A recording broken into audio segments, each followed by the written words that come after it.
and we should be live. We've been live for 5 seconds. Here we go. Welcome, one and all, to the MIRTH Web Show. My name is David Batterino, and for the next hour, I will be your host through the mayhem and insanity of exploring all things creativity. This show exists to help you, the creator, connect with fans, friends, sorry I hit the microphone, and peers by showcasing not just your work, but your brain, creative process, and your personality. Please like, subscribe, hit the bell, stream on Tuesdays and Thursdays. I've got booked up Tuesdays and Thursdays for the next few weeks, for sure. Over the next hour, expect some deep conversation, some lighthearted fun, and prying open the creative brain of my very special guest, Miss Melissa Cave. Greetings. Hey, glad to be here. Yep, you can hear me okay. Your audio's a little scratchy, so I'm not sure what Yeah, I'm not sure why that is. Yeah. That's better. That's good. So we're there. Melissa is, well, you're not in hiding. It's just a work thing. You can't be on video. Yes, they are concerned about our video being used to create AI of us, which would be a problem. That would be an issue. And so there we are. So instead of that, I'm gonna put you down there. You're here. We're all good. I'm talking to the voice, and everything like that. But no, I totally get it because I saw videos of like Elon Musk doing the weirdest stuff with like flamethrowers riding a rocket. You never know what's real these days. And certainly you don't want to have your face co-opted for that kind of stuff. I'm going to bring up the chat right over here. Jesse is first. Hey, Jesse. Greetings, sir. Appreciate you being here. And so yeah, I want to dig into creative process with you. Now, you were on one of the very early episodes for MIRTH, where we did the group show and the whole thing. But I'm excited to just have you on and dig into you as an individual and what you've got going on, because you've got upcoming release, and generally just like, let's dig into creativity and all that kind of stuff. And all that in a second. I don't think we have to keep doing that, but like, if you guys want to keep doing that, that would be fantastic. There we go. There it is. Third. Can we keep the string going? That's the question. Yes, engagement is engagement. Engagement is engagement. Greetings. You ruined it, Logan. It's fine. It's okay. I appreciate you, man. So anyway, I want to approach this the same way, even though we covered some of these things before. You know what I'm going to ask you, and I'm going to see if my posturing for this for this or that has changed anything at all in your mind. But before we begin, I have to ask you, if you had to travel in the homemade hot air balloon or the janky submarine, which one are you doing? It's going to be the hot air balloon. I knew it was going to be the hot air balloon, of course. Yeah. Your mind hasn't changed. I have been outspoken on that issue, yes. That's fantastic. I see. I have an outspoken anti-janky submarine person that I'm talking to. It's okay. Greetings, Jeremy. What's going on, buddy? Appreciate you being here for sure. And so, all right. I know, like, we already knew. It's fine.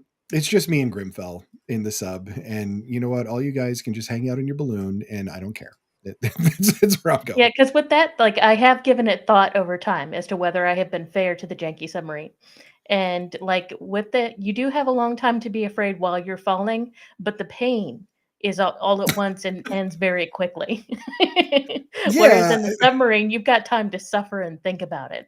I mean, like, I kind of get it, but I just keep thinking of that whole Titanic submersible thing where it was just like over. So, I don't know. All right. It turns into a morbid It depends question. on how deep you are. Yeah. I mean, if you're really deep, then it's over. If you're just like 50 yards down there, no, that's miserable. Like, I really wouldn't, like, that's not okay. Yeah. 300 feet. Yeah. Saw the hope leave his eyes. I know. I was like, it really just crushes my spirit every time, but like, I'll be okay. I'll be all right. Yeah. So there's that. Okay. So let's go through some of the, some of these, this or that questions. I love that just every stream has dirt. Would you guys want merch? If I did like team janky submarine or team hot air balloon shirts, would you like go for it? I'm just saying, I really wonder. I was thinking like some Earthquake merch might actually be like a fun thing to get into. I don't know. We'll see. Anyway, let me ask you a couple of this or that questions, Melissa, and let's go through and do the quick get to know you round. What do you say? Sure. Sounds good. You hit a bunch of these before. I'm sure I forgot all of the answers on all of this stuff. But we'll go through. And so let's go. First of all, beach or mountains? Mountains. Mountains it is. Haunted house or enchanted forest? I mean, enchanted forest, given the choice. For sure. Let's go catapult or trebuchet? Trebuchet. Trebuchet. I don't think anybody has ever answered catapult. Maybe one. Let's go Brussels Really? sprouts or broccoli. It's a very important question. Oh, I guess broccoli raw with dressing, neither cooked. All right. Yeah. Oh, all right. Yeah, no, I wouldn't do raw Brussels sprouts. That sounds horrifying.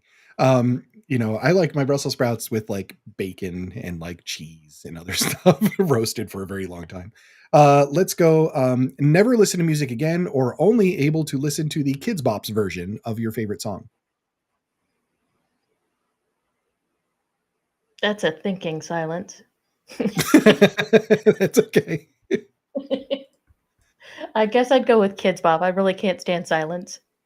You can't stand the silence, right? What Yeah, if it I was need the noise. only song you could ever listen to for the rest of your life is Mbop? Would you do No, it? silence. Yeah, No I take music at all, silence after that. silence? You're like, Yes. "No, actually, no." Yeah. No, and They I'm really actually just, the like Bop generation, so it's sad. I know, they took over.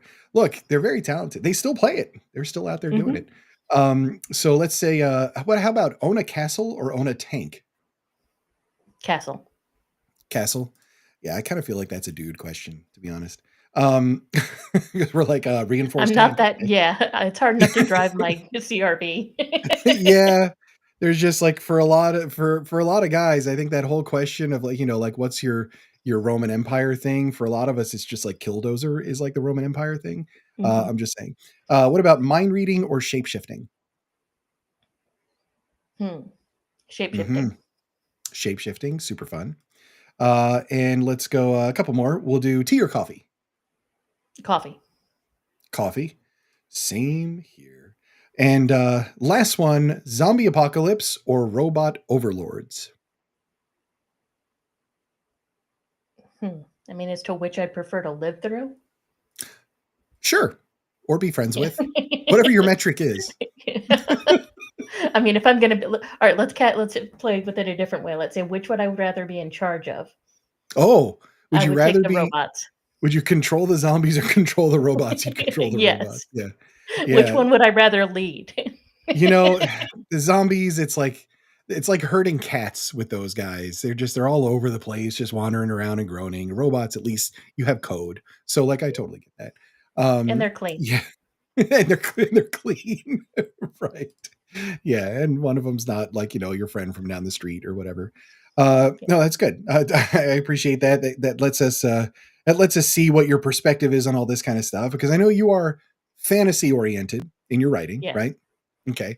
So I definitely want to hit on some of that stuff and what your process is, what you've got going on, and all those things. So first, let's give you the floor, right? Take your 30 seconds and just tell us a little bit about you, where we can find you, and what you got cooking and what you're working on. Sure. So I am a veteran and a project manager, which is relevant in the story that I chose to tell, which is sort of a frontier with knights. If you imagine the old Mm, Louis L'Amour books where they were all about settling the frontier and what it takes to make a town, right. I did that in a medieval setting with knights after a war. Nice. So yeah, that story is kind of near and dear to my heart in many ways. And so that's the series that I've been working on. I wrote 6 books before I published the first one, which came out last November, Mm, Trader Sun. And Stardust Child is coming out in April. And I talk about both mostly on X, but I also have I try to keep Instagram up to date. right. X is your platform of choice. Yeah. Yeah, yeah, yeah, yeah. I'm gonna go ahead and share your site so people can have a look. Your site's really nice. It's like nice and clean and all this kind of stuff. I'll show like just your homepage and all that. So you've got the stuff going on here and a little bit about Trader Sun, for your front. And then when we head over to books, this is what we've got, right? So Trader Sun is the one you were just talking about, Yep. and you said you wrote 6 books before you published this one. Yes. Holy moly. What That's was right. what was that like? Just in terms of like you've got something that's really just ready to go, but you're just Did you edit them all? Like, did you finish one in terms of editing, formatting, and all that, and then move on to the next one, or was it just like write everything and then split them up into the six? I rewrite as I go, Okay. which I know is, like, contentious among writers. Yep. So, like, I write a section, and then the next day I rewrite it before I go on to the Right. next, which means my first draft is really, Yep. really clean. But then having written 6, I did go back frequently, and that's the benefit of writing 6 before you publish the first one, is that I didn't know nearly as much about my Mm. world in book 1 as I know by Yeah. book Yeah. Yeah. 6. So, it's gonna all hang together much better than if I'd published Right. as I went. You and I are identical in terms of that. I am definitely an edit as you go kind of guy, and by the end of it, and I've gotten this compliment. It was just I turned in a squeaky clean manuscript as a result. Yeah. And so and honestly, that's good because it just lightens the load on everything else that you're doing for sure. But I love the cover on it and all that kind of stuff, and excited to see this reveal for Stardust Child and all that. This is really good. Jesse is one of your beta readers, Yep, yeah, so we've been chatting kind back of and forth about it. that's kind of awesome. Yeah, that's excellent. Mbop over Swifty. I mean, yeah. Yeah, I'll take that too. Yeah. It's good. Philip, let's see. Trapped beneath the waves, tapping on the falls of your janky sub as a news cruise devote coverage of your in-vein taps. I'd almost rather bob along in the wake of that. All right. Wow. Wow. Oh, so that's excellent. And so you're in the thick of it right now with book 2 Yeah. coming up on April. What the heck is that like? What is that process like for you? Like right It's now, like testing my devotion to my deadlines. Like, fortunately yeah, which are mostly self-imposed. No, like, the good thing about being a project manager is, because that's what I do in my day job, is right, that and I don't wanna, like, jinx myself because God's gonna say that, "Sounds like she's got plans, let's be funny." But, right. no, I did, like, write down my timeline for book 1, and, like, I learned a lot from the release of book 1 in terms of the order of operations and any Mm, dependencies and things like that. The book cover is a big deal, so you need to get that set up way in advance, and then, yep. planning for ARC readers, and, so I've got a template for book 2, and that helps. Mm, Like, editing, like, it's gonna be a challenge to edit and try to do everything else. That was why I wrote 6 books in the first place, is because I was afraid that trying to write and edit and market and sell would be too much for me. yeah, for So sure. That's a lot. yeah. Yeah. So Yeah, so so far so good. I'm managing to keep pace, and I think I'm gonna keep my deadlines to get the editing done, but it is a big edit. Um, right, right. yeah. So let me. I'm just really curious. Overall, across 6 novels, where did you end up on a word count across all 6? Oh Lord. So Oh Lord, my word yeah. count was oh Lord. Book 5 was 300,000 words. Oh Um, wow. yeah, Okay. yeah, Yeah. So that's the but okay, and that's just it's also kind of the penultimate book, though. Well, I mean, okay. when I say penultimate, like, it's everything that I've built to for the book's proceeding. Right, right, right. Goodness gracious, man, that's a lot of words. That's Yes. that's a lot of words. How long from the very first word of book 1 to the last word of book 6? So 150, 170. Somebody's gonna have to break out a calculator for me. No, I mean, it's 100 just like and when did you start Oh, book 1? time frame? Yeah, Yep. good. You don't wanna hear me do math on stream. So I started book 1, I think, in 2020, which it just coincided with the, unspecified virus of unknown origin. Um, like, I Love was it. already a writer before that. Yep, yeah, yeah. So, yeah, I started in 2020, and book 1 was really fast. I think I finished that one in 4 months, Oh, and wow. then Yeah. the next one, maybe another 4 months. Yeah, and they kept getting longer after that, just because the story got more involved, and especially the politics. Mm, Like, the hard thing about like, my characters are all very smart and very competent, okay. and Yep. that's very hard to write. Mm. Right. Yeah, I mean, look, as somebody who specializes in writing idiots in space, I told like kudos to you. Yes. Because it's very easy to write idiots in space. Yeah, But well, but unlike on the other competent. yeah, because there's an author that I love to read her stuff, and she writes and when I say stupid people, it sounds mean, but I don't mean it in, like, a derogatory sense, I just mean, like, they are not well educated, they don't always Mm, think through their motivations well, but they're still so believable and so sympathetic, so I know that's not where gotcha. you were Yep. going with it, but I will say that's a skill that I admire. Yeah, yeah, yeah, for sure. I get that. You know, I'm curious, just all right, I've got to dig into your process because Sure. that's an insane amount of output from 2020 to now. And there's a hell of a lot more output than I've been able to generate for sure. Um, and so let me ask you the first question. I know we touched on this when you were on stream before, but I got you solo now, so we can really dig in. When I Sure. say creative process, tell me what that is for you. So it's plotting. It took many years for me to practice into being a plotter, Mm, but it really helps keep me productive. So right now I've got a world that I'm, off and running with. It starts with the characters in my case, and then the world that explains them, like Remen and Ophel. I knew that he was not going to trust her. And she, for very good reasons. I wanted both of them to have very good reasons for why they are the way they are. And right. so then in fleshing that out, that created the world and their backgrounds and their history and all that stuff. And then in terms of the actual writing process for me, like I have a list of milestones that as they occur to me, I try to keep them in a somewhat chronological order. And then Okay. as I Yep. write the story, I try to, that gives me something to shoot for. And Yep. then I plot out probably a chapter or two ahead to where, like in detail, this is going to be this scene from this person's point of view, and then the next scene from that point of view. And then that composes the chapter. As Tim noted, I have some very long chapters, like 10,000 to 12,000 word chapters divided into, yeah, Woo!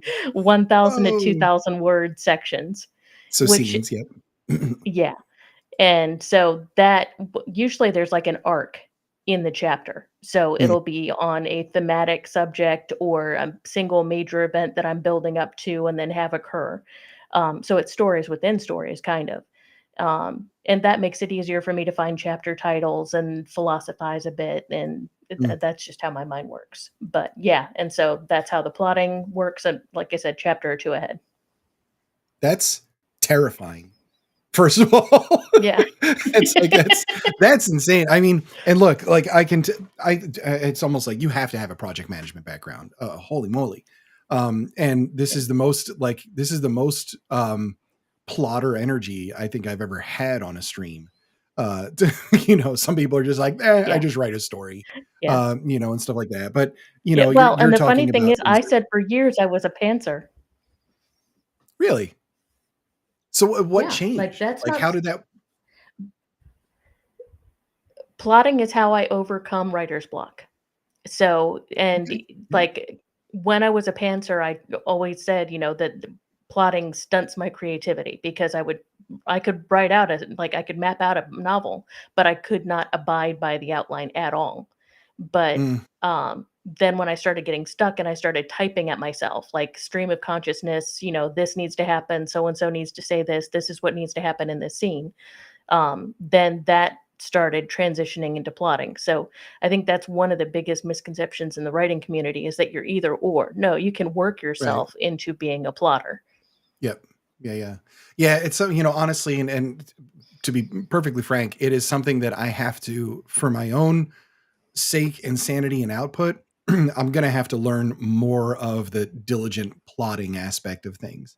I've spoken to a few authors now, and really just looking at the authors that have like major output in terms of the novels that they're churning out and everything. And the common through line is that they spend a lot of time outlining, they get a lot of structure down.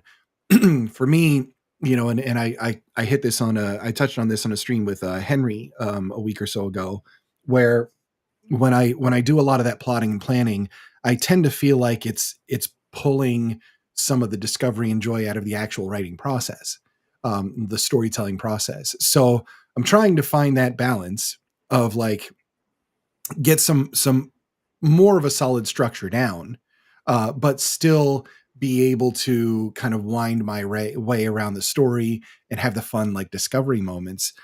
Did you struggle with that at all? Was that something where it's like, well, I'm, if I'm doing a lot of plotting and a lot of outlining and stuff like that, does it take some of the, I don't know, that joyous discovery out of telling the story, or no? No, I still get surprised, and I think that's Really? also Okay. why I only go a couple chapters ahead, and, like, because I embrace the fact that that's what I intend to happen, but not necessarily, and, Hmm. sometimes your characters just don't wanna cooperate, you're trying to make them do something that they do not want to do, and then Obstinate you have bastards. Yeah. yeah. Well, but they're always right. Like, Oh that's yeah. another thing I've discovered over the years is like, if it's not working, it's me, it's not them. Right. Right. So, Yeah. Yeah. Yeah. No, that's a valid point. Okay. So let me dig into this. When do you find the time to write all these words? Are in the you eve you're an evening writer? yeah. Yeah. What is it about nighttime writing for you that makes it work? I've never been entirely sure of that. There are times when I Oh, can edit during the day, and if it's going amazing, then I'll even get up on a Saturday and just sit straight down at the laptop and start writing, but the hmm, most reliable time is, like, after 10, 11 o'clock at night, which, 1, I'm a night owl. okay. Yeah. So 11 to 2 in the morning, that's usually when I'm writing. Oh, Um, yeah. Yeah. there's no way. I'm like, I like to be in bed at like 9. That's how I tend to work. Yeah, if I I'm had like, that option, I would, but even the yeah. military couldn't knock the night owl out of me, so Yeah, I mean, there's that. Yeah, for sure. But hey, I mean, like, and I totally get that because a lot of times there's just a different vibe to like night energy, mhm, and I can definitely see how that creative part happens. I just like for me, I'm too exhausted at that point, probably because I've been up since 4:30, so I have to go to bed early. But I like the quiet mornings for the same reason because the quiet morning, I just feel like undisturbed and I can be creative. I can goof around with stuff. And it's just like the cats are still kind of sleeping, that kind yeah, of thing. Um, mhm, excuse me. So, so definitely like, I totally get that. Um, and your writing sessions, you'll go for a few hours. yeah. So and usually, like, on a really good day, if I've got the time, I'll do the rewriting earlier in the evening, and then by the time I get to 10 or 11, I'm ready for the new stuff. So you follow so it's a similar way that I think I do it too, which is like you'll look at the prior chapters, you read over them, you'll make some adjustments, a little bit of like editing or whatever else, probably heavier on the last thing that you just wrote, and then that gets you the jump start to continue on, right? Exactly, then my head's in the game, whereas if I try to go into it just cold, it usually takes a while to get going again. Yeah, yeah, I find that I definitely find that too. How far back do you go when you're sitting down? So let's say you're working on chapter 6, which for you is like 900,000 words into your book. Um, Right. but let's say you're working on chapter 6. How far back do you Yeah. go to get your jump start to continue on with chapter 6? Usually just the previous section. So that'll be Okay. 1,000 to 2,000 words, so Yep. easy to reread. If it needs rewriting, then I can rewrite it and then go on to the fresh stuff. Right. Right. Right. When you were before you were writing, were you a heavy reader? Oh, yeah. I read a And book a day. holy moly, seriously. Wow. Yeah, I And read really fast. was it always fantasy?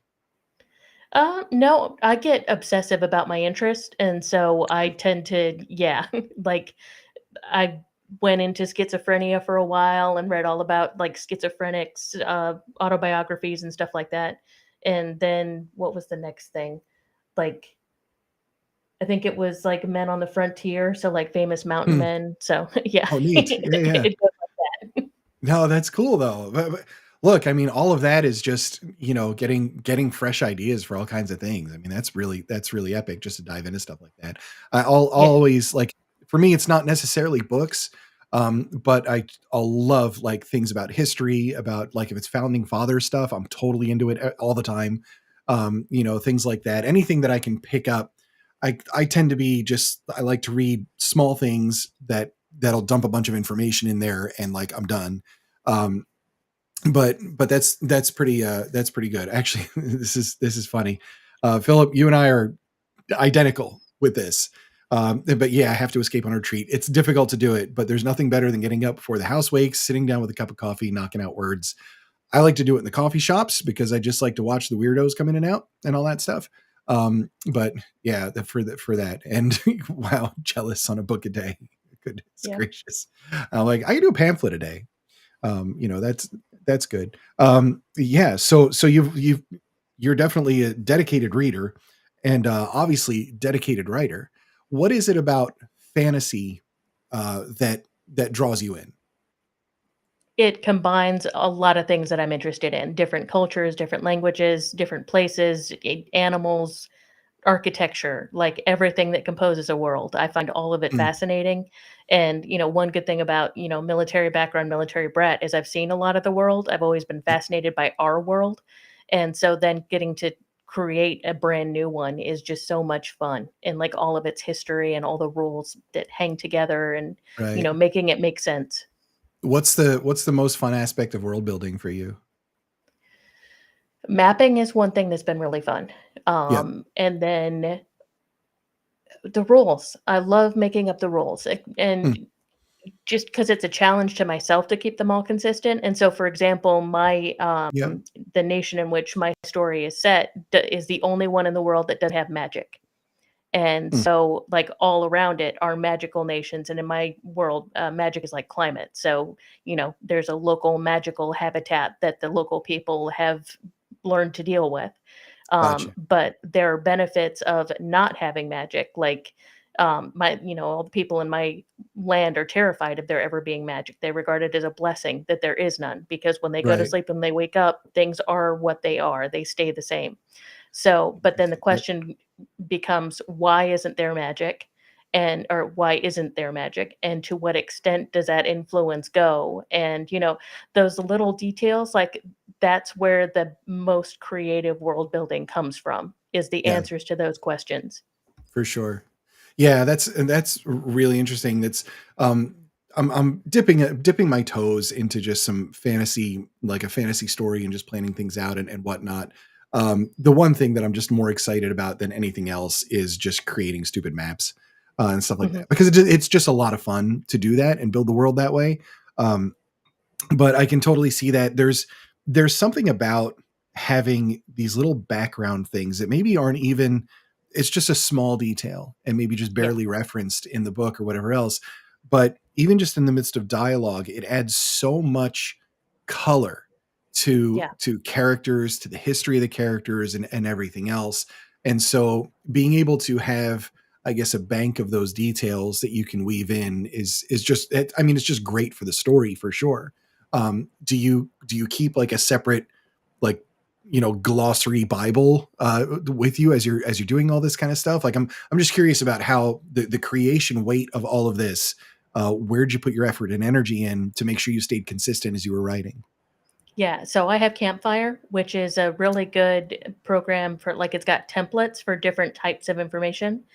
Hmm. So, it's a subscription service, and you can download the app to your computer or manage it through your browser. Oh, And so, nice. like when you go to create a character, they've got template tables for each character with like these are their skills, this is their history, and well, things that you might not necessarily have thought about on your own. Right. And it's also customizable. And so, for Hmm. all my countries, for example, because each of my countries, all the details about them. And then on the subject of world building, I forget who I noticed did it first, but like in world metaphor is one of my favorite things for world building because Hmm. they wouldn't use our metaphors. They would Right. use, yeah. And so, there was one point where one character told my female character that, if Rem had his way, he'd have you buried alive with all of your guards, like a boomy war chieftain. And like that tells the reader something about both his feelings for Ophel, like that he Right. would have her guards buried alive with her, and two, about the Hmm. customs of this other place, which is Right, right, hopefully right. intriguing to the readers. Like I've had a number of readers comment on stuff like that. They're like, "What about the three idols of wrath? I want to know about the three idols of Like, what wrath." is that all about? Yep. Yeah, yeah, for sure. Like I'll figure that out at some point in the future. Yeah, exactly. But like, I mean, hey, if it's reference, it's reference. If anything, one of the ways that I kind of work through it is like I'll sprinkle in these references a lot of times during character dialogue. Hmm. A character is talking back and forth. In I mean, I did it in Caretaker for sure. Just little inklings of like, I remember this time when I had this kind of crazy night with this person, and just leave it at that. But then later on, if I ever want to write short stories in that universe or anything else, that's the story. Yeah, I could tell that story and add it as something afterwards. I did the same thing in Space Pew Pew, and I've got characters arguing back and forth and just kind of at each other's throats about something, and somebody brings up something hurtful. Like that circumstance is something that I can just weave into a short story, at any moment, and it just expands the world for sure. But it's a lot of fun to sprinkle those things in. Those are the kind of details that really, even in like songwriting, if you hmm, think about like a really good song, Summer of 69 or something like that. Like if you think about these things where they mention like a location or a certain thing that happened like on a certain road or along those lines, it lends just a different kind of color to the song. It makes it more storytelling, which is always yeah. really, really cool. So wow, I mean, there's so much to dig into on all this kind of stuff. First, let me ask you just about some real life stuff. Army brat, you said, and traveled around. You've seen a lot. Yeah, What's one of your favorite spots that's not in the US? Ireland. Why? So me and my sister went there. Both of us were stationed at Al Assad in 2008 at the same base together, which normally the military tries not to let that happen. Wow. Okay. Yeah, that's cool. Yeah, so we went. She was going home, and I was just having a break. I had like a year-long deployment. Well, and to be clear, because I am always careful about stolen valor, I was a civilian at the time. I went with the Marines to Anbar province in Iraq. I was working for them as a civilian. So, Gotcha. um, Yep. yeah, always want to be careful about that. Yep, But for sure. yeah, so I was on R&R after I was like halfway through my tour there. So the two of us went to Ireland, and my family, we're part Irish. We have Okay. ancestors that came here during the famine and all that stuff. Oh, wow. Um, Okay. Yep. yeah. And so just seeing Ireland and like knowing that our family is from there, like, you feel that connection. And the churches are so gorgeous and historic, Yeah, and being, loving history as I do. Um, that was amazing to see. And definitely. the arrival was amazing because we did a tour because we didn't want to be driving around Ireland, two women by themselves in a strange land driving on the wrong side of the road. Um, For sure. so we did a That's funny. tour. Yeah. And the first stop was at Bunratty Castle, which you got to do like a medieval feast with mead and everything. But I got there Oh, late nice. because I'd been on airplanes for 24 hours. And so, Oh, right outside Bunratty Castle, they've got like a medieval fair, but it was closed. And there were like dozens of giant crows in the trees. So that was my welcome to Ireland, was walking through this creepy medieval closed fair with crows all cawing at me from the naked branches of the trees. It's wild. just like, Okay. Yeah. yeah, I'm Wow. ready for Talk about a mead now. mood. Yeah. Yeah. That's really epic. Yeah, yeah, for sure. Oh, neat. Mhm. Yeah, I That's mean, it definitely like you're talking about a place that's just like the history just goes on forever.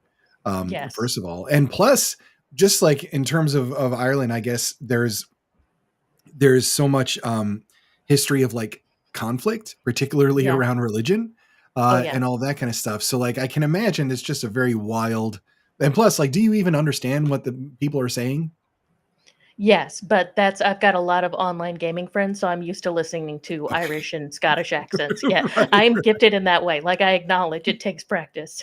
Yeah, it's not just like all Gaelic or anything like that, where it's like, like the words are 400 letters long with all sorts of apostrophes and stuff. Oh, yeah. Yeah, I always like that. There's that one newscaster who's saying the name of the town that's like bigger than the entire screen, and he just blurts it out like it's Oh, yeah, the Hoboken. Welsh name. Yes. Whatever it was. I'm like, what? And it Yeah, sounds like he's just like stuttering and having a seizure. But sure enough, that's just the name of the town. yeah, He's like, yeah, and the weather and whatever that was. yeah. No, that's pretty awesome. what are some other cool places? And well, first of all, I imagine that that's easy then to draw on as experience. You've seen it, you've felt the weather, you've smelled it, like all those different things that you're able to write things like that into your work. Yeah. Um, what are some other places that have inspired you in that way? So, well, I I don't want to say the I- Middle East just because I haven't got there in my world yet. So, in terms of like direct inspiration appearing in my work, I did go to England for Mhm. a trip, which was really cool to see that history. Yep. But I think mostly it's just seeing a lot of different places, feeling a lot of different temperatures. Because I've been to the Middle East, so the hottest I've ever been was like 118.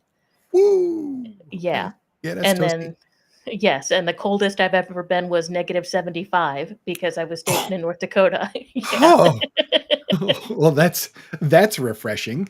Yeah, my Yeah. glasses froze to my head.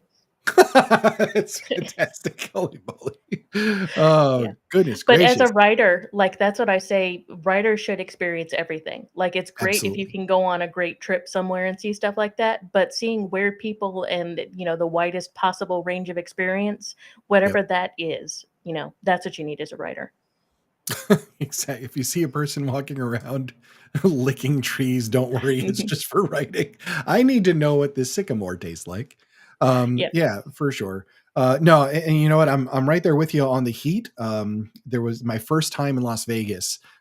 Landed on the plane, got out of that airport, went outside, made the mistake of getting in the direct sun, and it was 117. Oh And god. I was like, wow. So this is what they mean when they say dry cold or dry heat, because you Yeah. don't have like all of the moisture just leaves. Like you're not like you don't have Evaporates any. instantly. Yeah, Yeah. like you're sort of dissipating as you walk around. And they're like, you know what, have water on you at all times. Drink it, especially if you're walking around. It's like the Vegas, like there's these giant buildings and they look like they're close together, but it's actually just like a 20-minute walk to go from one hotel to another. And it was brutal. Like that was more than I'd ever experienced. Cold, like I got it. I've lived in northern New Hampshire for many years, so it wasn't abnormal to step outside in like a -20, Yeah. not 75. That's absurd. Yeah. But I always tell people, I'm like, the difference between 0 and -10 or -20 really doesn't feel all that big.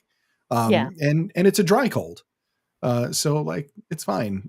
As long as there's no Yeah. wind, like I'm good. I could be out there and like it was one of my favorite things to do. Wake up in the morning, if it was -10, go outside, just take a big breath, and Yeah. see and throw the boiling water and it's all like, like that was always Burst into snow. Yeah. yeah, yeah. I was I'm like, this is I live in a strange place. Mhm. Yeah, that was always really weird, but 75, holy moly. Wait, was it 75? No, nah, nope. I always say I can add more clothes. That's a lie. There's not enough Nope. clothes. No. Nope. Nope. Nope. You'll be like little Ralphie in A Christmas Story, just like in the thing, wrapped up Mhm. like with everything.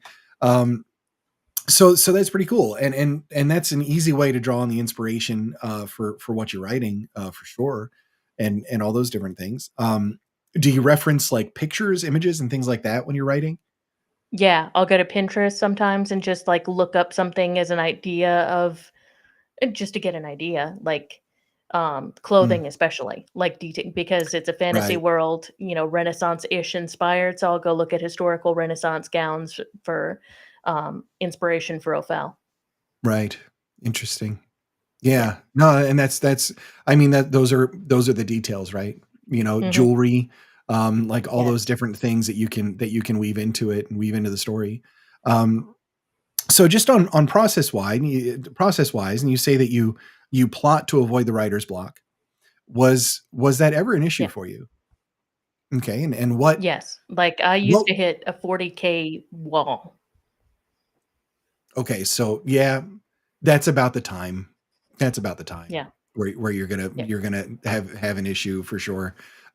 What is your okay, so in terms of like plotting out the story, um, is the first thing you have beginning and ending? And then it's a matter of filling out all the middle. Like how exactly do you just tell me how you plot it out, I guess. Like you've got an idea, here's my story. What's the first thing you do?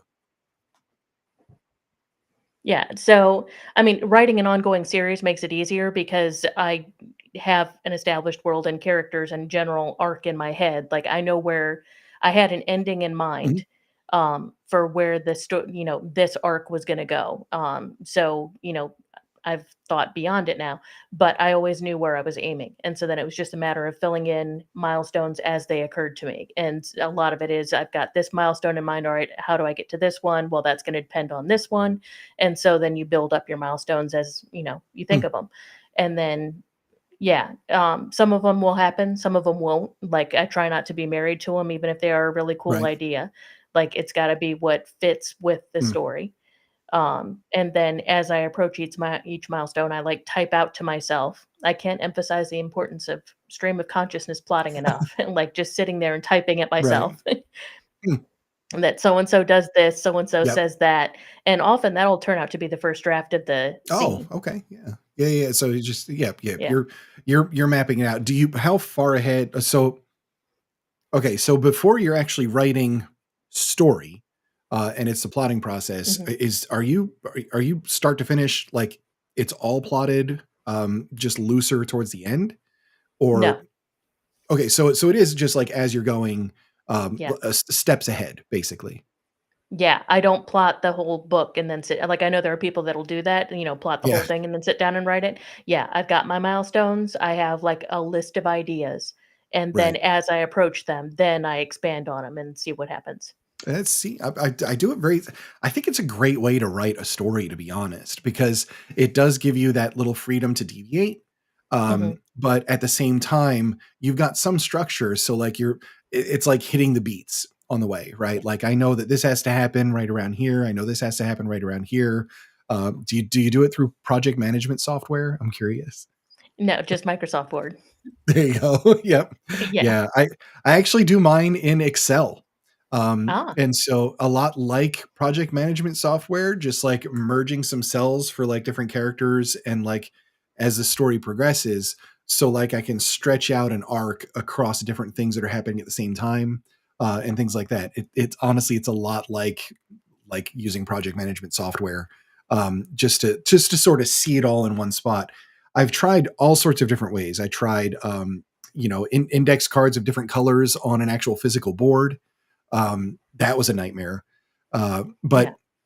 there were some good things about it. There were some bad things about it, but like these different techniques, but mostly it's that sort of, flashlight looking ahead a little bit, making sure I have my beats at certain points, but not being just so, tethered by, when I'm on chapter 4, tethered, I have to get to this at chapter 18. Like I don't want to do that.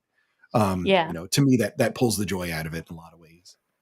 Well, and for me, it scratches the itch too much. Like, Yeah. if I have stories that occur to me that I want to write instead of this one, like that, they will nag at me unmercifully. And so recently, like last couple years, I found out that if I plot those out, just take a day, get all the Right. bullet points down, beginning to end, as far as I can go, then that Mm, will scratch the itch, and then I can move on. So nice. it's actually a good thing that I don't plot out the story I really want to write in too much Right. detail, because then I still can anticipate and be like, I know this scene is coming, but I haven't thought too much about it. Yeah, yeah, yeah, yeah. Yeah, and then it allows you that discovery while you're writing, which is just like that's the meat on the bones. Exactly. It's a lot of fun. Tim is funny. I love that wall. That's when I go hard on the twist and life gets wild. My characters throw a fit, of course, but it's not my problem. Yeah. Yes, I've said that to my characters many times. I'm like, well, like I'm sorry you're having a hard time, but this is where we are. Yeah. So so there's that.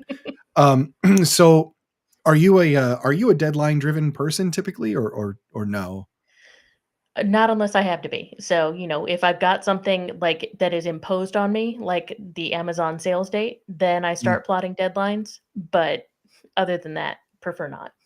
Do you don't work as well with it? Does it just stress you out a little bit or Yeah, I am big on avoiding unnecessary stress. So, okay, um, yeah, like, good for and you. maybe Yeah. this also, yeah, maybe this also comes from project management, like especially project management for the U.S. government. Like, I, Right, I've learned to set realistic expectations and not right, right. restrict myself to a date unless I have to. Yeah. Like, I will, I'll give you a month, I'll give you a season, you know, I Mm, want to give myself some wiggle room. And so that I right. think that has transferred over to my writing is like, I said that the arcs are going to be out in February. That means Right. I have till the end of February. Right, right, yeah, for sure.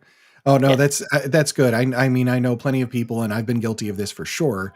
Procrastination brain, where you're like, I've got a Hmm. month to do it," and then here you Yeah. are, 2 days before the month is over, being like, "Oh crap, I should start." Um, Yeah. you know, um, I've had a lot of great success that way. Like, so I hate the fact that I work really well under pressure because I don't want to.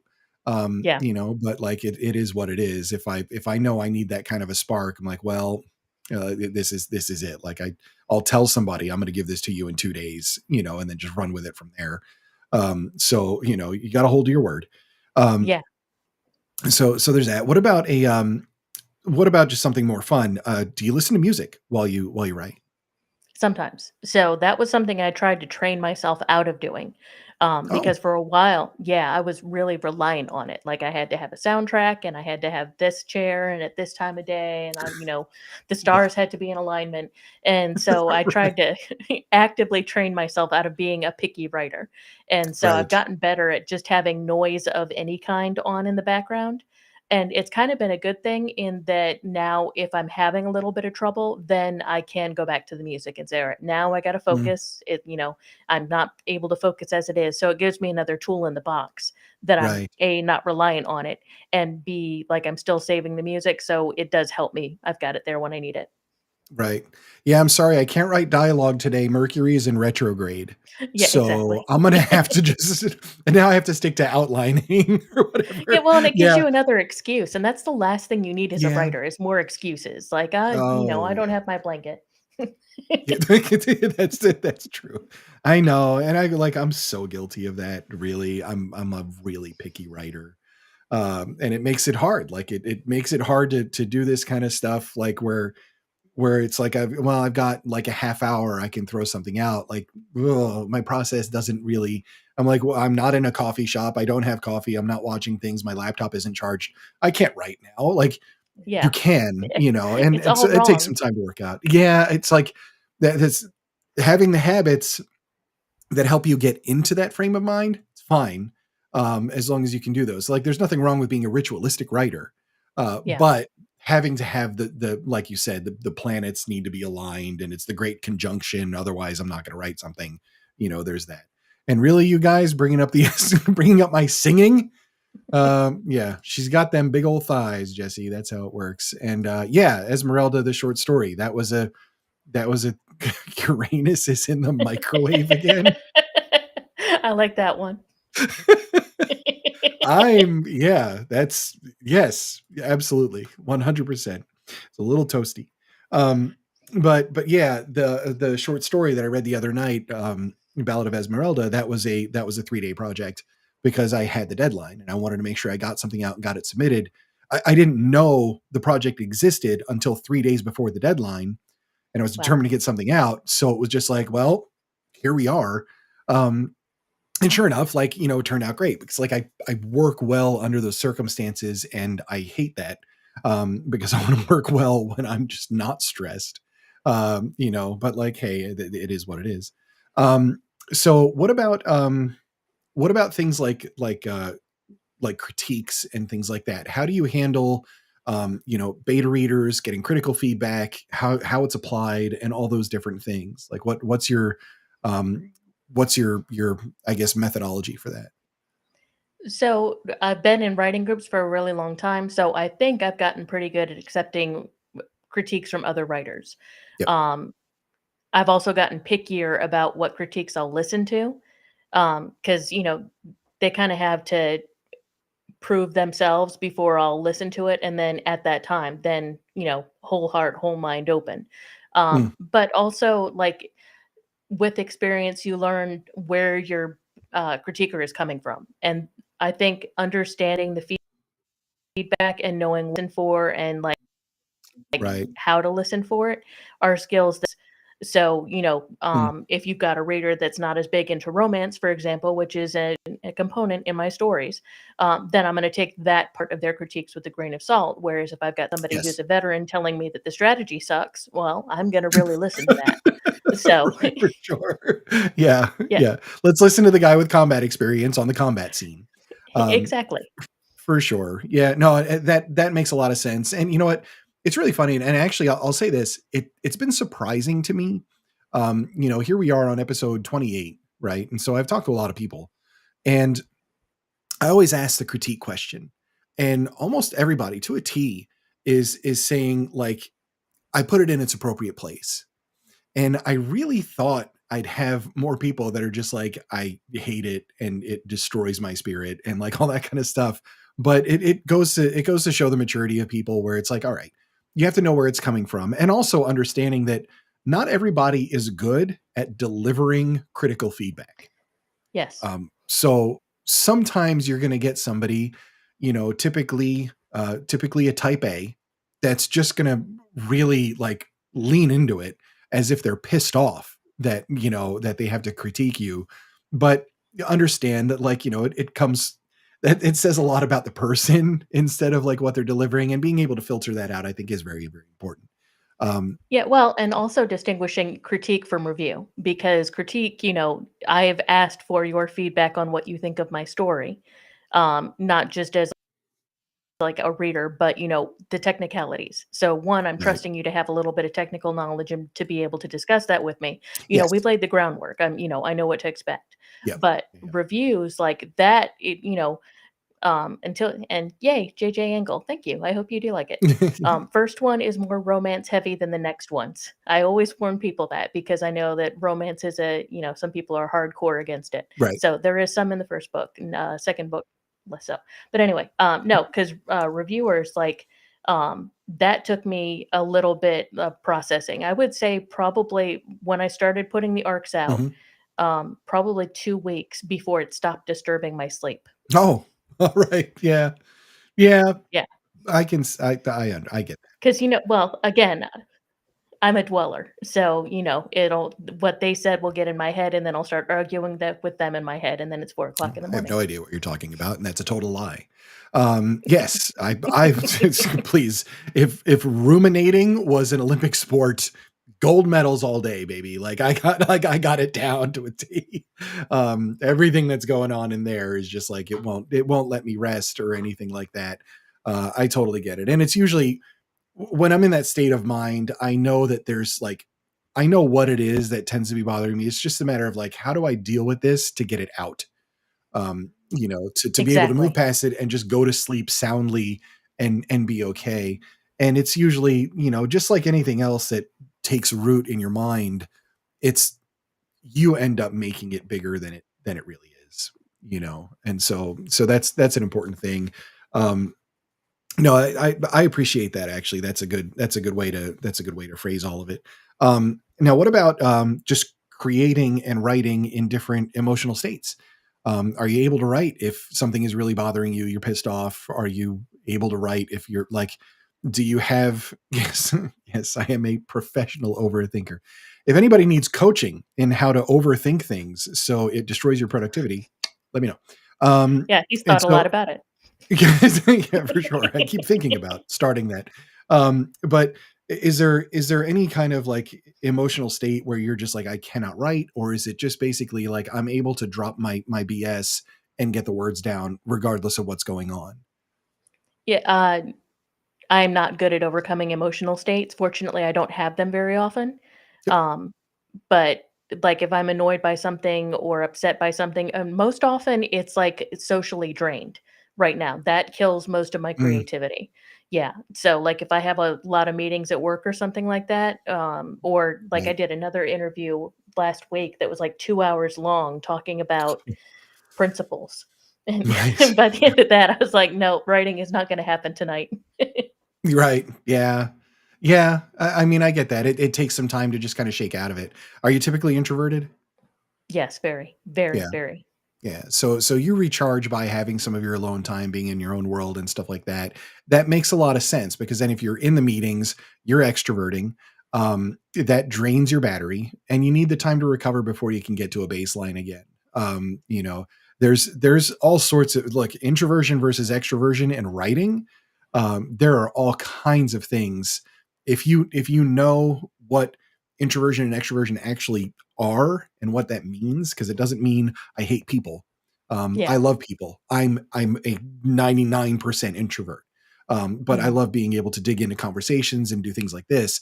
It's just that afterwards, to recharge, I have to have quiet. Like things have to be calm. I got to be settled. I have to have my own thing. Yeah. Um, but knowing that really actually helps you creatively, because now you know what charges you up and what charges your battery. It makes perfect sense that if you're Yeah. drawn into a bunch of stuff at work, that afterwards your battery's not there. It needs to Yeah. recharge a bit before you can get the creative brain back. So yeah, Tim, that's yeah, for sure. Love the question. Do your emotions bleed into your writing? I find that so hard to avoid. Sometimes I lean into it, but it doesn't always fit. Do your emotions bleed into your writing, Melissa?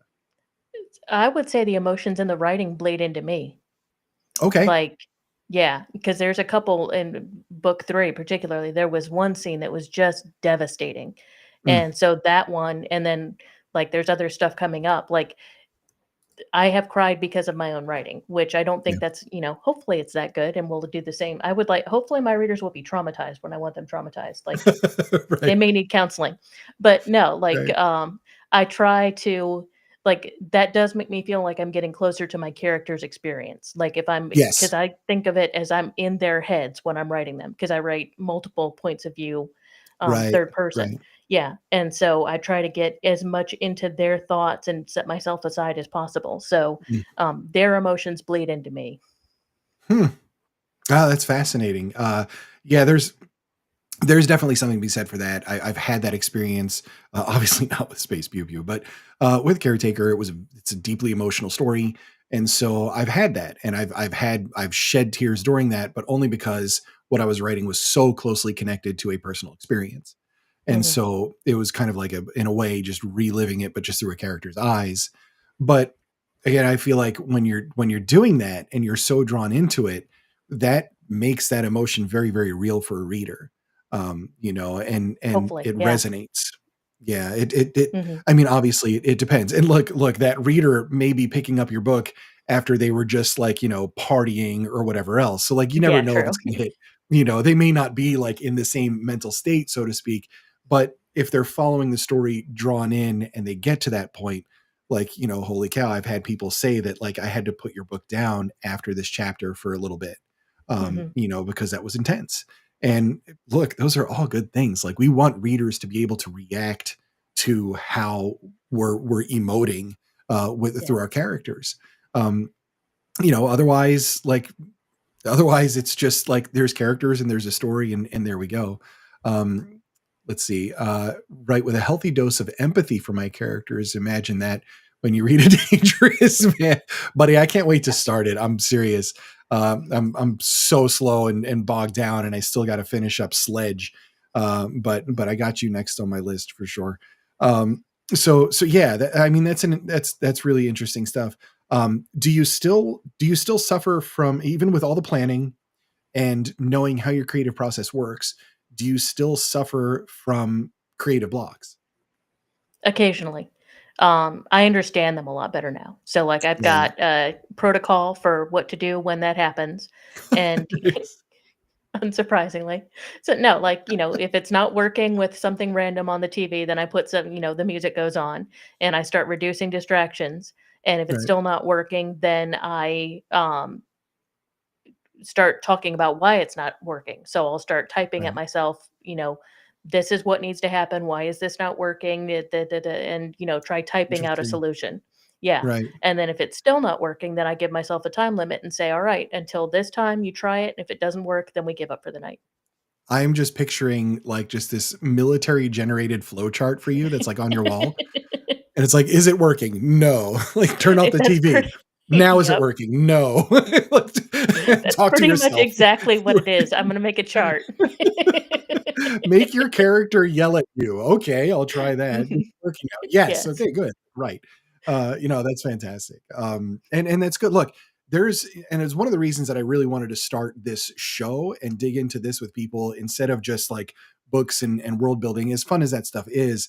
Um, but to really get those kinds of ideas out, understanding, because one of the things that authors we just have a really hard time with is not understanding our own creative process. And when you don't understand how you work, and or you try to make the mistake of writing like somebody else, which is just a disastrous path to absolute misery.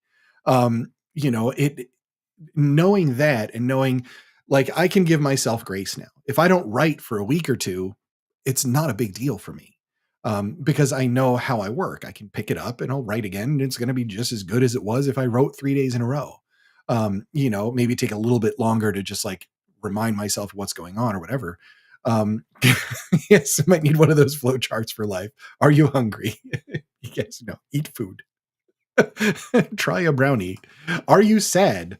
Um, so yeah, like I think it's important to just have that really strong handle on your creative process, because when you know how you work, everything just kind of flows a lot easier.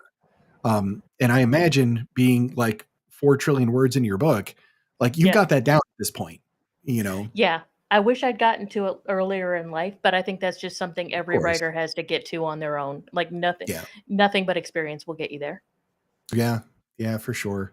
Yeah. Have you ever tried like, okay, I'm going to just be this type of writer that writes 1,000 words every morning? Like, did you ever try anything like different techniques like that or no? Mourning is not an option. Like I am a danger. Yeah. I'm a danger to others. It's good. So It's yeah, good. I do It not does. wake up gracefully. Okay, Not gotcha. yeah, not really. Just because I mean, maybe earlier in the journey I could have, should have, yeah, that has passed. But Right. like I've kind of evolved things that work for me. Like I mean, another thing is I write to an average number of words per day, not a set number of words per day. So every day I write Okay. down Yep. how many new words I wrote. So that way I don't feel bad if I'm taking a day off. As long as I'm maintaining 1,000 word a day average, then Right. I'm Right. doing good. Yeah. No, that's good. Does your so just in terms of like real life and what you have to deal with, do you write on the weekends as well? Yeah, and depending on what's going on the weekend. But like Right, for sure. I write as much as I can. With it with the day job though, and you're up Yeah. till 2 a.m. writing, Yeah. how does that work the following day? And what does it So look I'm like by Thursday? I'm lucky in a couple ways. One is that my team, we have to cover a broad swath of the planet, and so my work is on Pacific time, which is Oh, very nice. nice. Yeah, I Yep. work on a Pacific schedule. And two, like I live off 5 or 6 hours of sleep. Like that's just Gotcha. how it Yep. is. And actually, that's an improvement over when I was trying to be a morning person. So Oh. get 5 or 6 hours, and I'm grateful.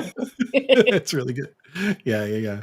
No, you know what? I lived on the West Coast for a couple of years, and I was in Portland, Oregon, and I Mhm. remember how miserable it was when somebody's like, "I'll call you in the morning." Like, how's 8 o'clock? And I'm like, 8 o'clock. Like that's 5 a.m. Don't call me at 5 a.m. Like, please. Yeah, That's too early. And like everything yeah, was always just really weird. I'm like football games start at 10 a.m. and stuff. I'm like, this is just like really strange out here. I prefer the East Coast, for that. I yeah, feel like it's yeah. just like a good natural advantage. Um, Hmm. Especially like, and I've had those moments where I've been up early enough to just chat with somebody who's on the West Coast. I mean, shoot, Jeremy and I exchanged some messages at like, I'm like, what, like he's up at 2 o'clock. And like, for me, it's, like I'm up at 5, like it's all good or Yeah, whatever. and I've got to do, and I'm kind of used to, and it's an expectation of my job. Like we've got customers Right. in Africa, in the Middle East, in Europe. Oh, We have, shoot. Yeah. yeah. So usually I will stay up for those meetings rather than try to get up early. Like Right. I hear you. if it's 4 a.m. East Coast time, I might as well just stay up and go to bed after. Yeah, no, actually, that's a really good way to. Yeah, that's a good way to do it for sure. And last I heard, there's one left, but she's been alone out there for an hour, so I don't know, Jeremy.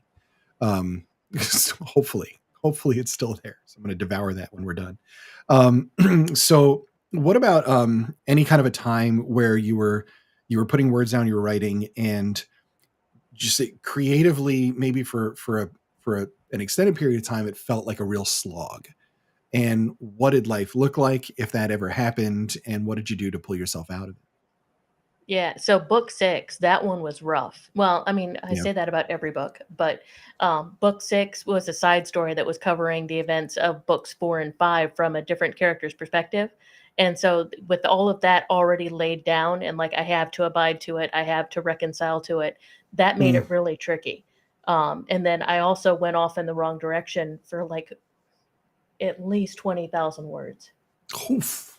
Yeah, and so Yeah. because that's like there's always more to learn about writing, but that's a hard lesson is Mm. to get your gauge for, is the writing just hard or am I going the wrong way?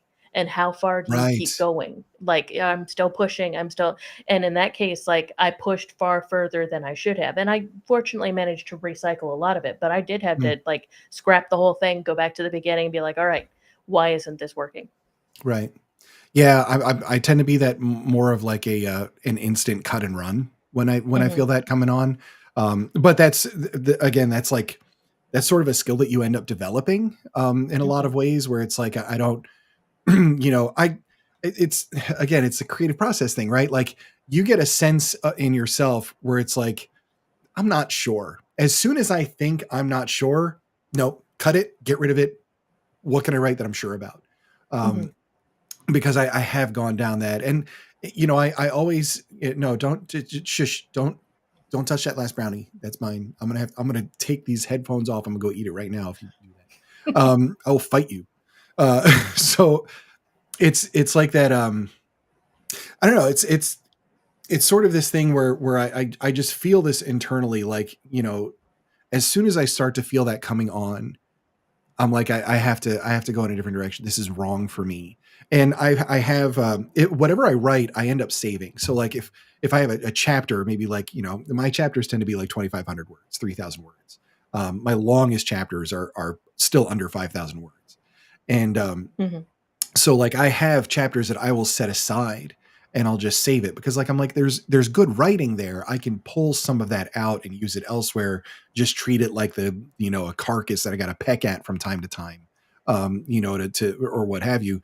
But it's a matter of trying to recognize just like what that feeling is, and I think a lot of authors struggle with that when they write themselves into a corner because that's how mhm. writer's block is not I forgot how to write. Yeah, Writer's block is I don't know where to go, and when you realize it that way, that's why I always tell people writer's block doesn't exist, but like plot block, absolutely. yeah, yeah. I painted myself into a thing. I don't know how to get out of it. This is frustrating. I don't want to write anything. It's like, no, no, no, no, no. Step back till where that happened, split it, and now continue on and just forget about that part, and write something that is don't write the same thing again, obviously. But kind of go from there. Um, what about other moods that you're in for things like so if you're stressed and stuff like that, is it harder to get the words out? Are you able to again handle your emotions, just drop that quick and get into it because like I'm in writing mode? um I had to settle first, and which fortunately I've got that settling part of my writing ritual, going back and rewriting the early stuff.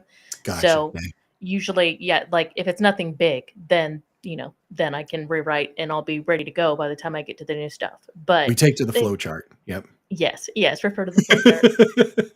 But no, and sometimes it's just not going to happen. And I think that's another thing that it takes maturity to realize that sometimes Yep. it's not going to happen, and that's okay.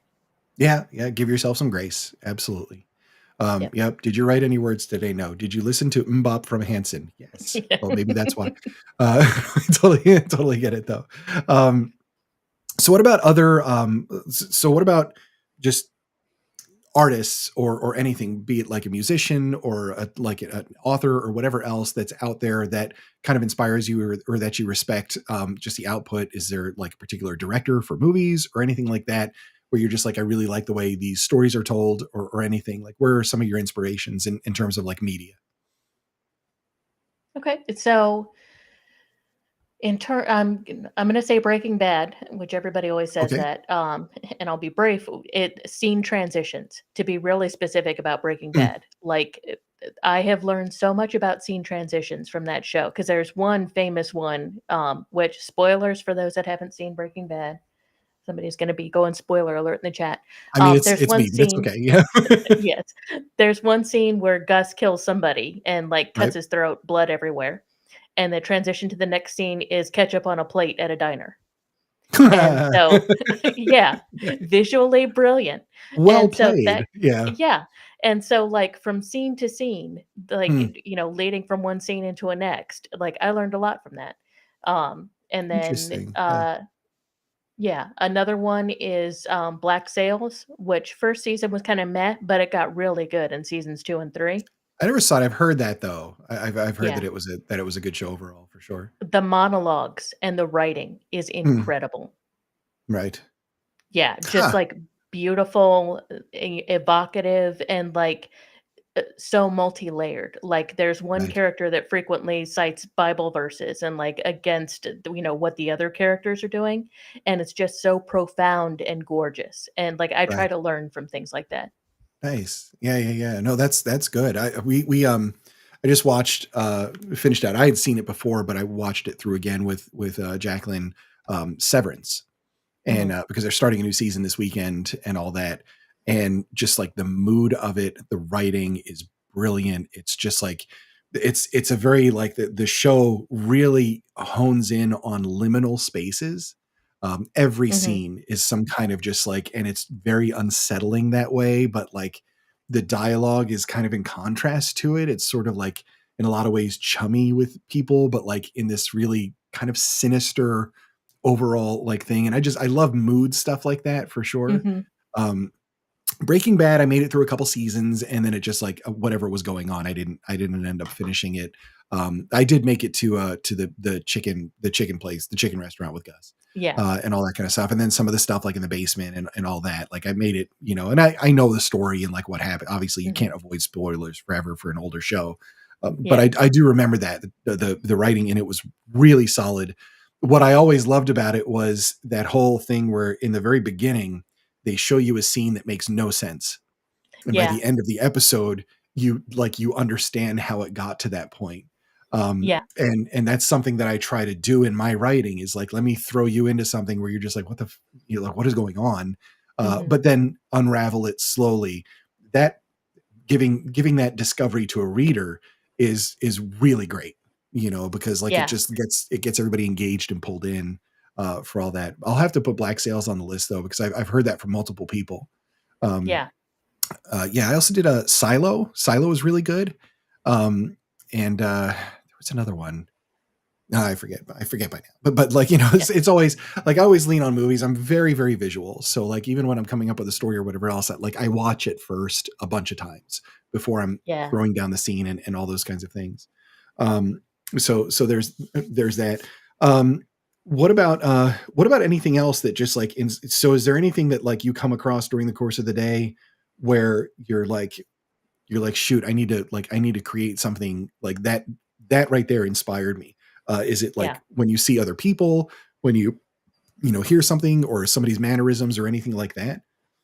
So, yeah, sometimes you see something weird and you're like, well, I'm going to write that down. Yep. But also, I've got a lot of different accounts that I follow on Twitter for various inspirations. So I've got like embroidery channels that Oh. I follow, old jewelry. So you mentioned earlier, like, different characters wearing different Mhm. jewelry. There's a account I follow that just posted today, like lotus rings from Oh, Egypt. neat. And so they're like 3D. Yeah, they look like lotuses with gemstones on the top. And I'm just like, that is so cool. Huh. I have to use Yeah, that yeah, yeah. somehow.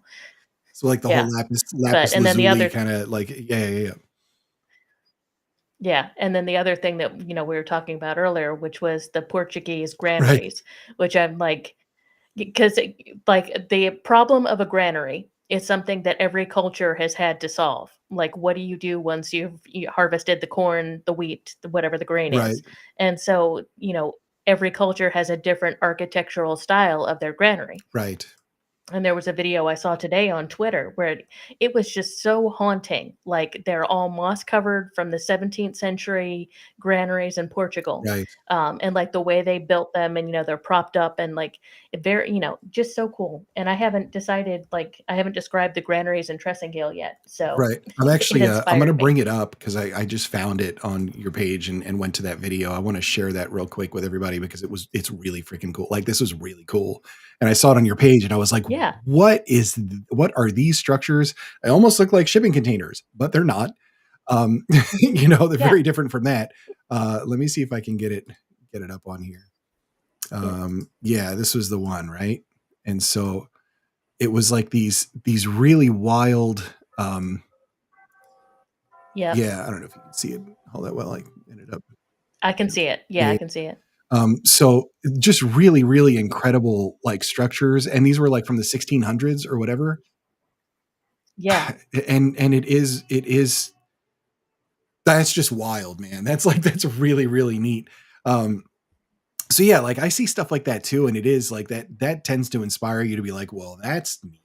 I'd done the same thing. Like one of the things that just really interests me is all of the scenery and everything in South America. South America is fascinating to me, Hmm. particularly just Yeah. like the whole, when you see like pictures of Brazil or videos like drone footage in Brazil, where you just see it's like favelas essentially just like up the mountain and just houses stacked on houses and all these different things, and just how like Yeah. wild that is. That's something that I ended up getting inspired by to create an entirely different like civilization on a planet in space. Pew pew. I'm like, I want them to have like favela living, in a way, and just like Yeah. everything's just kind of like, you know, slapdash stacked on each other, or whatever for like, some population that exploded. But look, I mean, we live in such an interesting world because when you're looking for inspiration as an author, you can go on, like, you can visit anywhere.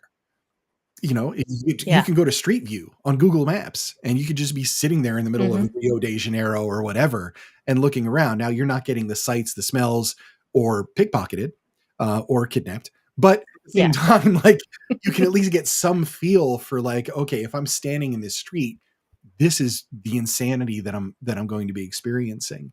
Those things are that's really, really cool. I would like drinking Yeah. too. Yeah, I saw that up there. I forget who was it. Was that Harrison Ford was in it or something like that? I think. Yeah, I'll have to check that one out too. Yes, and it is a trap. Don't eat the brownie. I totally put laxatives in it, and I'm going to finish it after this. It's going to be great. So yeah, I mean, we covered a lot on all this kind of stuff. It's really interesting just to dig into your process, especially just in terms of your output. That is really, really impressive. Just that many words and having the discipline to throw down 6 of them before you're publishing one. Yeah. Um, I mean, that's with the example of other authors who didn't finish in front of us. I did not want to be one of them. yeah, yeah, for sure. George R. R. Martin. Yeah. Yeah, I yeah. got burned by him and Patrick Rothfuss. So, like, I Oh, learned the lesson hard. do you know who Larry Correa is? Have you seen Larry Yes. Correa? Yes. Yes. I've seen the Did whole thing. that was kind of all Yeah. over the place. Well, that certainly bashed a hornet's nest on Twitter, which was really fascinating. Hmm.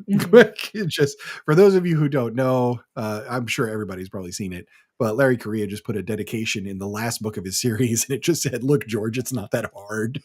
Yep. And it was like, "Woo, that's Yeah. trolling." That's Um, fighting words.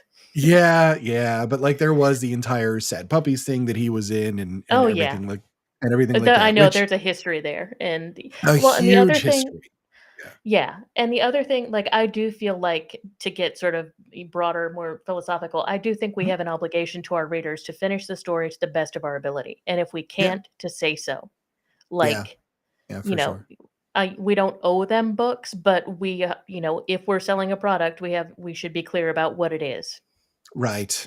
Right. Yeah, like if this is a one-off, this is a one-off. Hmm. Knowing ahead of time and all that kind of stuff.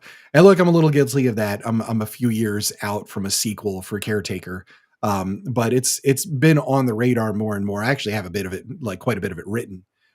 It's just that it went aside because Space Pew Pew took over. Like, this is what happens, and especially, I'm not going to fight the creative process when it's going like that. If I'm inspired to write the story, I'm Yeah. going to write the dang story, and just put whatever else aside, because like, I feel like that, just having that output of something quality that I'm really passionate about is more important than staying on schedule for something that like doesn't necessarily need to be directly on schedule. But we finished them up. Like, they're, they all go on there. It's not like, it's not, I mean, for him, it's just like, he's not right. Like, it's just whatever. And then the show did a thing. And so like, I get it. Like, that's complicated. Like, the show finished it. And before you wrote, like, how weird, it's just, everything about it is just really weird. It's a bad position. Like, I have sympathy for George in that I think that was his real ending. And I think it Yeah, could have been, if it had been executed better, it would have been fine. But now sure. the real ending is out there. Everybody hated it, and no matter how well he executed it, this is a lose-lose position for him. Yeah, no, you've lost. Yeah, you've lost for sure. You know what? I mean, the only thing that's left is for him to publish it and just make a pile of cash and then just call it a day. And then write whatever's next. I don't know. Like, does he even write other series? Like, I don't even know what he does, honestly. Yeah, Like, I I mean, haven't. he's got a number of other, you got the House of the Dragon series that he wrote, which I'm not clear Right. whether that's done, and then Dunk and Egg I know isn't done. Mm. So yeah, he's writing other series instead of. He's doing a lot of projects instead of, and bite the bullet and get a ghostwriter. God knows everybody else does. Yeah, right. You think James Patterson puts out 4 trillion books? Like, of course not. Exactly. Like, everybody else is writing that stuff. Yeah, no, I get that. Well, we've reached that point that you're dreading, by the way. Yes. Where I want to play a little bit of Pitch Storm, right? Because, and look, this is very educational because we get to see spontaneous mind of a plotter, which Yeah. is definitely a different wrinkle. We'll all help you through it. Maybe limit the heckling and see like what we can get done and get along. But let's play with a little bit of story and just see what happens. What do you say? Sure. You're like, no, Sounds good. no, no, I don't want to. I Keep tried it to in lower expectations, so now we go in. It's all good. It's all good. We're all among friends here. Yeah. It's fine. We're just gonna have some fun. So let me go ahead and introduce this thing and then bring up the Wheel of Doom and all that. So next up, folks, we're gonna play some Pitch Storm. This little exercise provides us a live real-time look into our guest's brain. This is a fully random event all about creation in real time. I want you to be able to witness the magical moment when the spark of an idea manifests into something awesome and interesting in our physical world. Guests are given a random character, random plot, must pitch these 2 things as a story, detailed as their heart desires. Once the 30-second pitch is expired, there will be 2 additional rounds, each with a unique twist, where the story is repitched. Audience heckling is fine. And as a lifeline, 2 mulligans if you want to respin something because you have a great distaste for whatever came up. That's totally okay. Just let me know. So last time you were on, we did Super Fight, right? Yeah. I forget which super fight that was. Was that the Gandhi one? No, there was a No. moose on a There was a volcano. moose. I remember the moose because something else was involved. Was it like roller skates or something? There was some No, there really was a weird stuff. volcano and and a pinata. Right. And right. The pinata. Yeah, Yeah. remember we determined the pinata had already lost. Like, if you become a pinata. That was good. That was fun. Yeah, no, group, like I haven't done like group shows really since because it's just hard to get like 4 people to come 4 on people. and do that. Everybody's got different schedules, and I was doing those on Saturdays and whatnot. But like I really want to dig into more super fight with people because it is like a lot of fun. But let me go ahead and bring this one up. Let's go and there's the wheel. And here's the wheel. There we are. So you've seen the show, you've seen this part of it, you know how this works, where I've got characters on 2 wheels, plots, and notes. And so let's spin it. Do you want me to give you an A or a B characters? Let's say B. Let's say B. All right, let's go here. Pinata. Boom. And let's see what we got for these guys. A has-been professional wrestler. All right, not bad. Plots A or plots B? Yep. Plots A. Plots A. All right. I'm all about good has-been professional wrestler. And let's go with goes on a dangerous ocean voyage. Well, that's a fantasy story waiting to happen, right? You'd be down for a Saturday show next time, Philip. Perfect. You're in. Okay, so 30 seconds, and let's come up with something for the has-been professional wrestler going on an ocean voyage, and you'll hear this sound when the 30 seconds is up and you're bailed out, right? So go for it. Start a story for me. What do we got? Okay, so the first question that occurs to me is why is he going on a dangerous ocean voyage? Like nobody goes anywhere by Correct. ocean anymore. So maybe some family related heirloom, something or other that's going to get his mojo back. So I'm going to say Ooh, he's going on a dangerous ocean voyage to the Bermuda Triangle where he's going to find some amulet of something that's going to put him back on the top of his game. he's in a 3-hour tour, is what it is. He's going to Gilligan's Island. Okay, so amulet in the ocean. I'm getting a slight Moana vibe. I like it. So is he alone on this ocean voyage? Let's say he's got like a ragtag. Oh, no, he's not.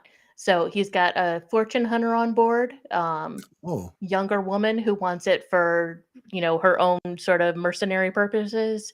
And right. then, yeah, then he's got the crew itself and probably at least one other mystery character that could go either way in I terms of like supporting it. him or her. Yeah, See, the trick to pitch storm is to throw a bunch at it, and so you've got different directions you can go in when all the wrinkles happen and all that stuff. So let's add one of those. We'll do a notes A and a notes B just to keep it easy here.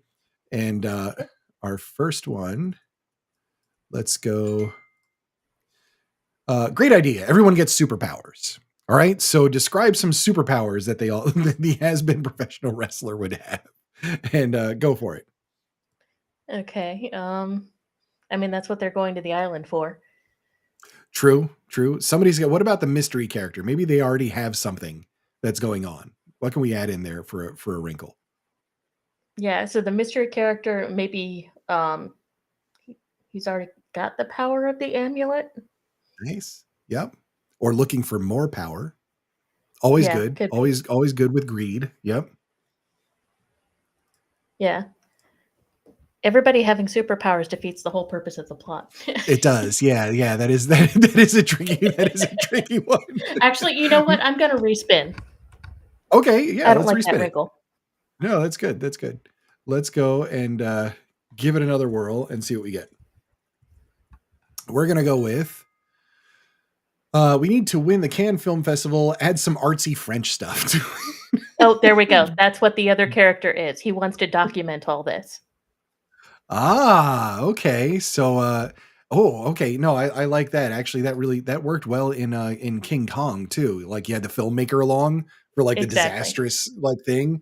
All right, I Yeah. got it. And plus, everybody can just have a baguette, and maybe there's a chapeau or two. That Yeah. kind of And the stuff. wrestler's good with this because they can document his rise to glory.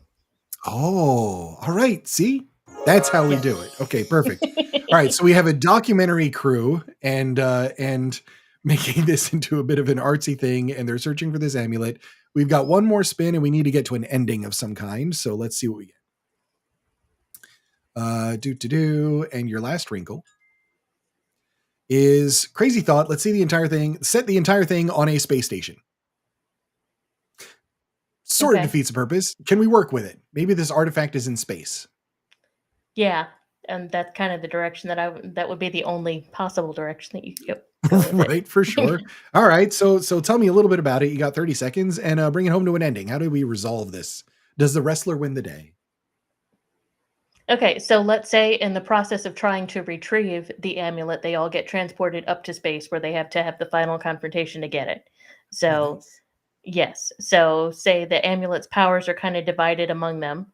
And whatever powers they've gotten are like in order to seize the amulet, they have to use them. Um, Do we have a happy ending for our wrestler? no, I would like him to have to accept that his glory days are over. Oh, Yes. just stab it. Wow.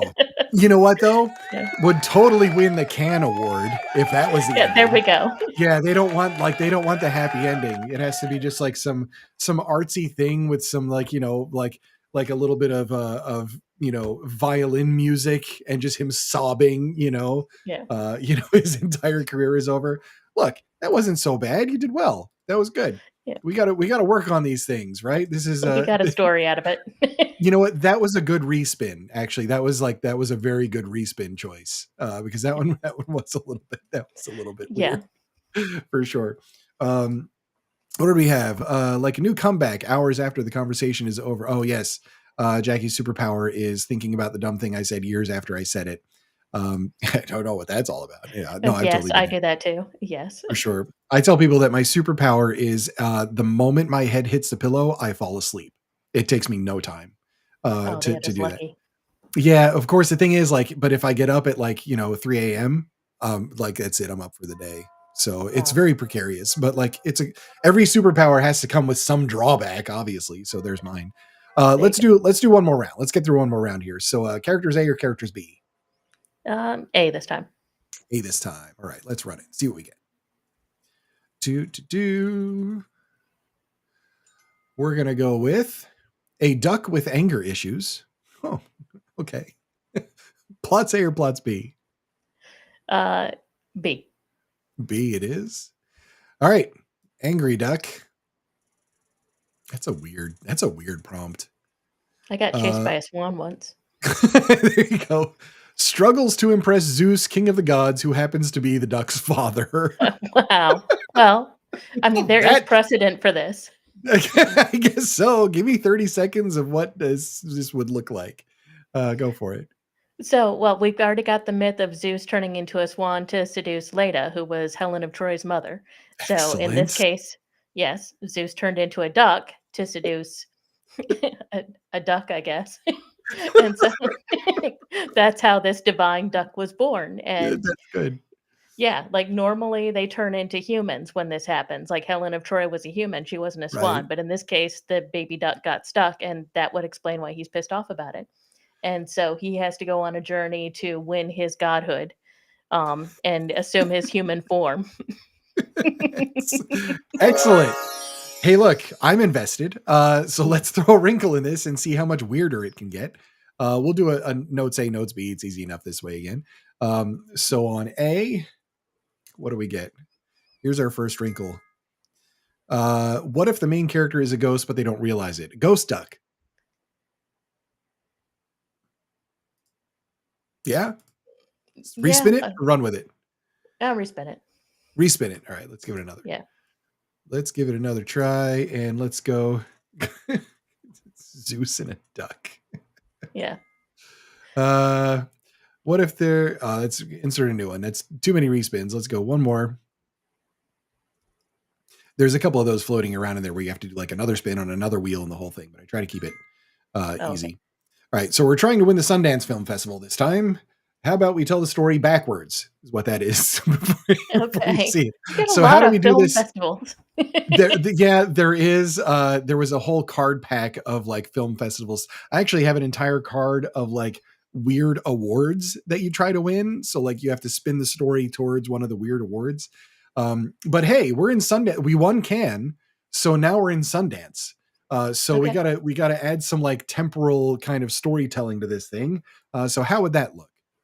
So, well, as a modern god, like they still need worship. So this is a logical choice for the duck if he's trying to become a god himself and like win human form.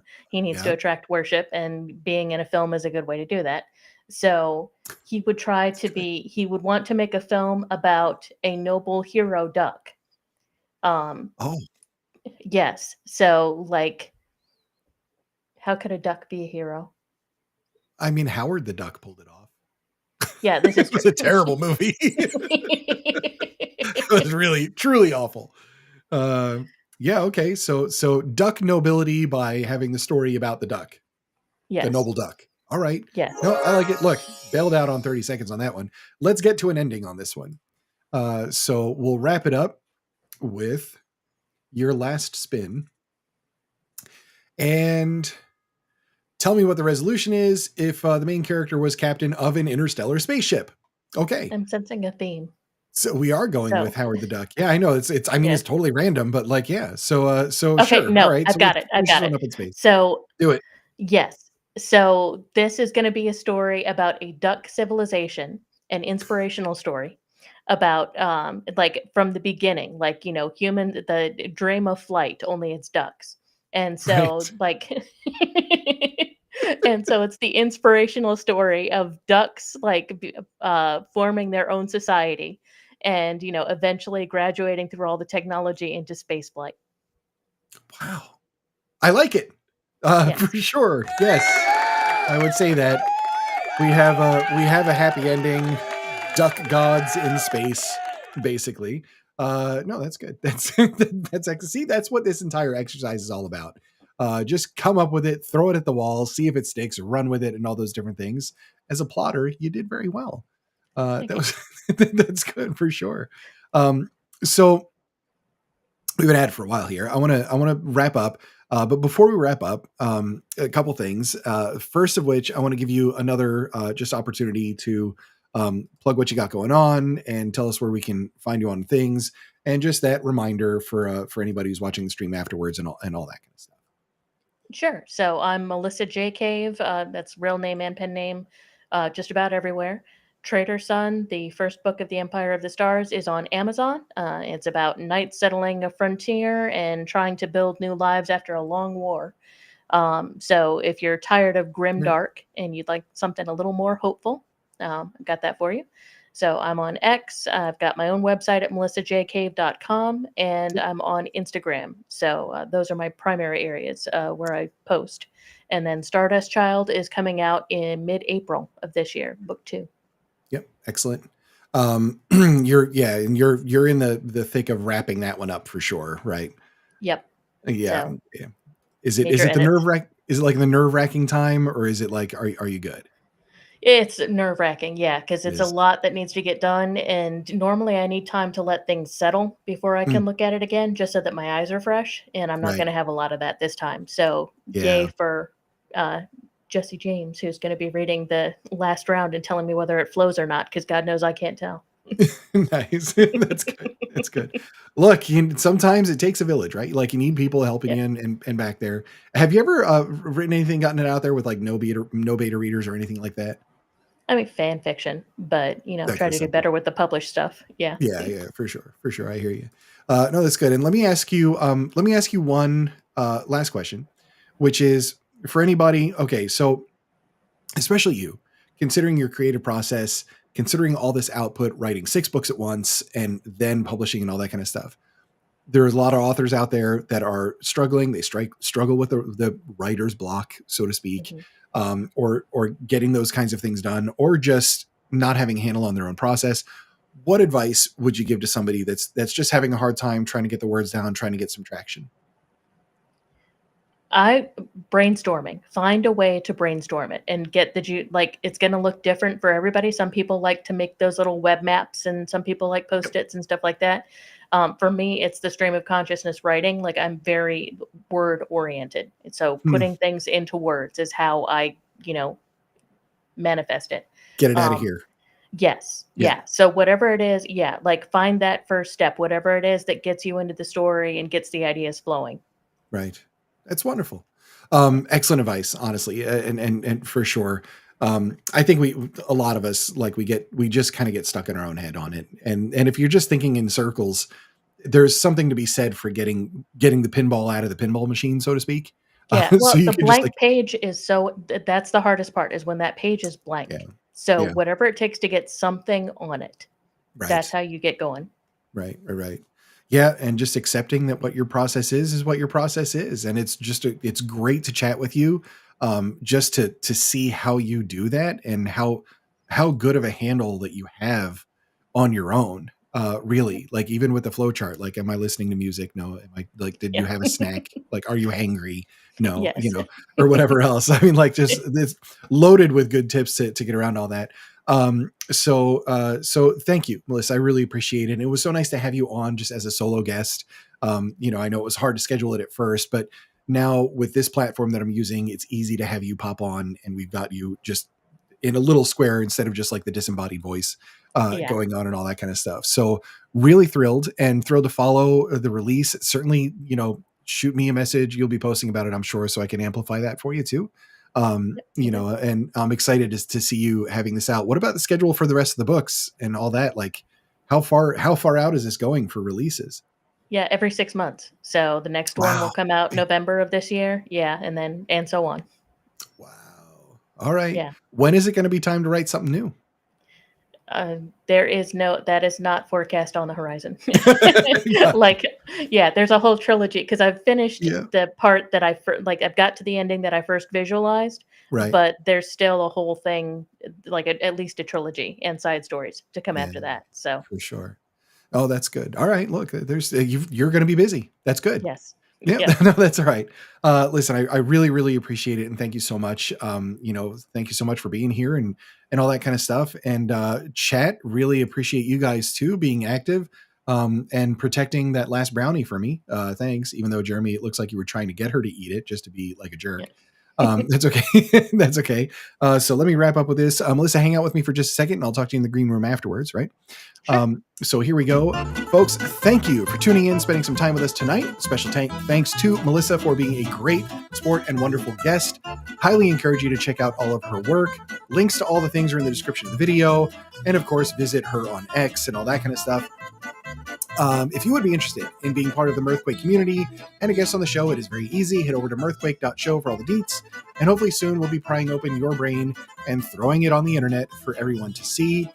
And just so all of you know, I'll be opening up dates for February very soon. And I'll be opening up a little bit of March as well. I'm traveling in March, so it's going to be a slightly lighter schedule on the show for February, March. But I'll have some dates opening it up. If one of you if you've been on the show before and you want to come back on, that's good. Jesse, I'm going to have you on the list. We got Dave Hensley coming up. We've got Jacob Hollow and HB Hollow coming up too. So lots going on, right? Lots going on. But I really appreciate it. Share the show. If you know somebody that you think would be a good fit to come on, send them a message. Tell them to go to mirthquake.show. Tell them to hit me up and all that kind of stuff. And we're all good. Wow, that is quite the message to close out this stream. No one wants the brownie. Jerry, what is wrong with you, man? That's good. Melissa, thank you so much. I really, really appreciate it. Just had a wonderful time and just really fascinating digging into your story and all this kind of stuff. And so, and we'll be seeing you on all the internet things Yeah, and for looking sure. forward to that new release. Yep, absolutely. All right. Have a